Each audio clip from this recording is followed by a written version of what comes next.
Toby's Megatrain. Toby was delighted to take Percy's stone trucks down to the harbour. He thought it a wonderful treat. Percy could not understand why. "It's only a harbour," he said. "Nothing special." "I like it," said Toby. "It reminds me of the old days. I worked at a harbour on the other railway. I told you, remember?" Because Toby had only a small water tank, he always had to refill it at the station by the river. "What if we run out of water halfway?" Toby wondered anxiously. "We shan't," said his driver confidently. "But what if the water column breaks down?" asked Toby. "Thomas warned me about the water from that river." His driver laughed. "Don't worry, Toby," he said. "We shan't take you fishing." The harbour was busy, and Toby worked hard. Not only did the stone trucks have to be taken down, but when they had been unloaded, they had to be sent back, often full of things brought in by the ships. One day, the stone trucks from the quarry didn't come. Toby waited in the yard. "It's not like Mavis to be late," he said to himself. "I hope she hasn't had an accident and met another lorry that forgot to look where it was going." At last the station master came over. "Mavis wasn't well this morning," he said. "She's better now, and she's on her way."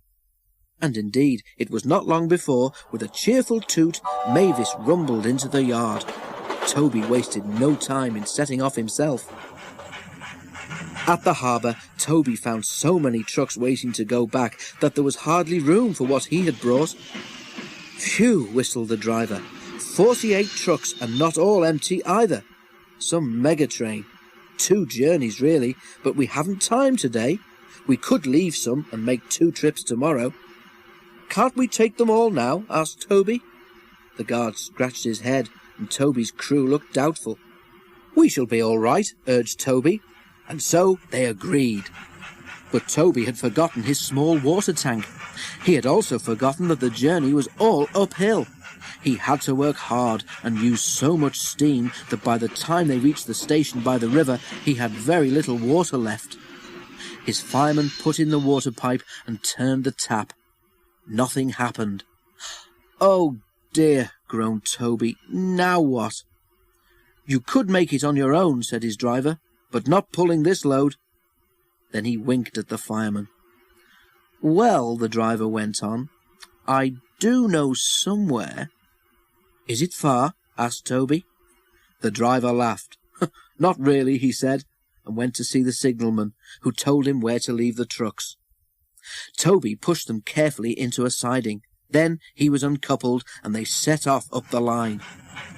"Where are we going to get water?" he asked. "You'll see," smiled his driver, and stopped Toby right in the middle of the river bridge. "Now," said the driver, "where's my bucket?" "Ugh!" protested Toby. "You promised!" His driver and fireman laughed heartily.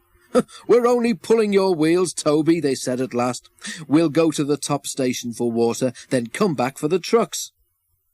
When Toby told Percy what had happened, Percy wanted to help, but his driver reminded him that he had a train of his own to run in a few minutes. "Don't worry," said Toby. "I'll follow you down and have those trucks back up here in a jiffy." And he did too.